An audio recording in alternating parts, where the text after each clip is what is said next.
नमस्कार, स्वागत करती हूँ आपका यूनिस उत्तराखंड में। आज की खास रिपोर्ट हमारे संवाददाता मोहम्मद आलम की रुड़की से।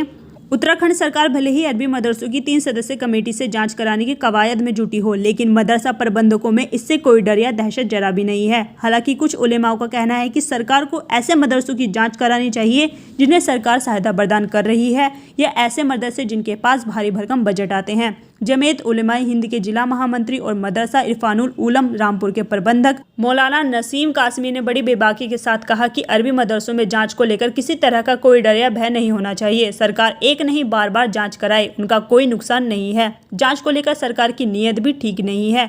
मौलाना नसीम कासमी ने कहा कि अरबी मदरसे सरकारी स्कूलों से बेहतर तालीम दे रहे हैं, जिनमें हिंदी, इंग्लिश और मैथ जैसी महत्वपूर्ण विषय की पढ़ाई भी शामिल है।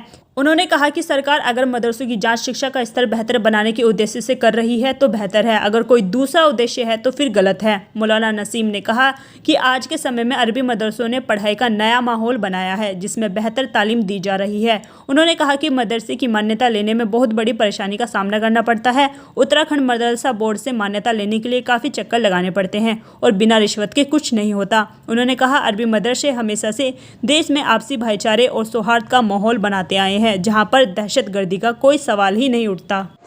जी, मेरा नाम मौलाना नसीम अहमद कासमी, जनरल सेक्रेटरी जमीयत उलमा ज़िला हरिद्वार और मदरसा इस्लामी अरबी इरफानुल उलम रामपुर रुड़की का मैं ज़िम्मेदार हूँ। देखो, अभी कुछ महीने पहले दारुल उलूम देवबंद में राब्ते मदारिस का इजलास हुआ था। उसके अंदर मौलाना अरशद मदनी साहब दामद बरकातुहू ने फरमाया था कि हमें जाँच से कोई डर और भय नहीं है।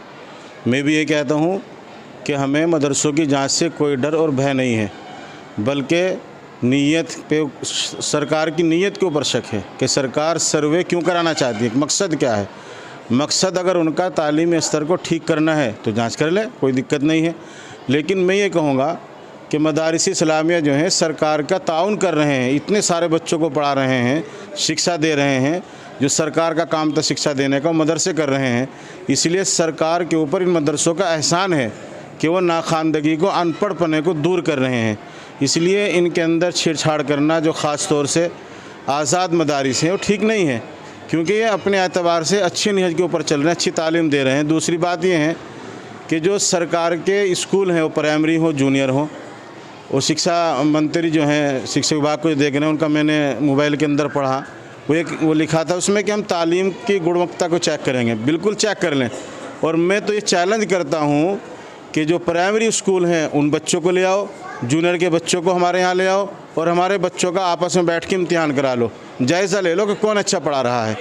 जहाँ सरकार मास्टरों के ऊपर 80-80 हज़ार रुपये तनख्वाह खर्च कर रही है और हम लोग जो है कम तनख्वाहों में और आवाम के चंदे से मदारिस चल रहे हैं, सरकार से कोई लेना देना हमारा बिल्कुल नहीं है। 1 रुपया हम सरकार से नहीं लेते, आवाम चंदा देता है अपने बच्चों को पढ़ाने के लिए।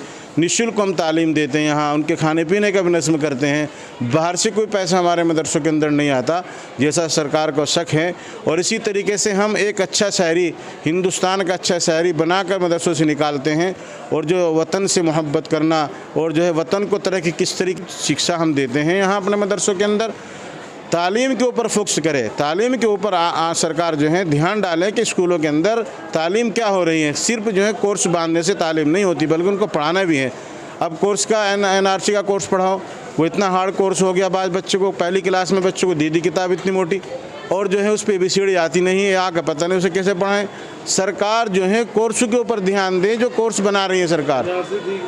NRC NCERT, हाँ, जो कोर्स हैं सरकारी, जो कोर्स हम पढ़ा रहे हैं उसे अपने बच्चों को, लेकिन हमें समझने हैं कि उस कोर्स के अंदर तालीम नहीं है, बच्चों के ऊपर बहुत ज़्यादा है। उसे कोर्स को सही तरीके से बच्चों के लायक बनावें, उसे जो है कोर्स को। जांच जो भी कर रहे हैं मदरसे कागज़ हैं या मदरसे का जो भी है स्टाफ है, अव्वल तो हमने सारा बायोडाटा जमा कर रखा है। यहाँ LIU वाले आते हैं, ले जाते हैं, पुलिस वाले भी आते हैं, जाँच कर लेते हैं। और अगर फिर भी उन्हें जाँच करना कि मदरसा तो ओपन है, खुली हुई चीज़ है, जब चाहे जिसका जी चाहे आ जाए, स्वागत है। हमें क्या मैं है सरकार से। दहशतगर्दी कहाँ से आ गई यहाँ मदरसों के अंदर, ये तो बिल्कुल गलत बात है, बकवास है।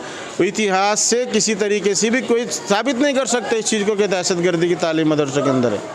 ये तो कहने ही गलत है। अडवाणी जी क्या करते थे जब गृह मंत्री थे कि मदरसों के अंदर दहशतगर्दी, पूरे मुल्क के मदरसों को चेक करने के बाद उन्हें पार्लियामेंट के अंदर ये बयान देना पड़ा था कि मदरसों के अंदर कोई हमें ऐसी चीज़ नहीं मिली जिसको हम दहशतगर्दी के तौर पे आवाम को बता सकें। ये तो सिर्फ 24 के इलेक्शन की तैयारी है और कुछ नहीं मानता मैं इसको।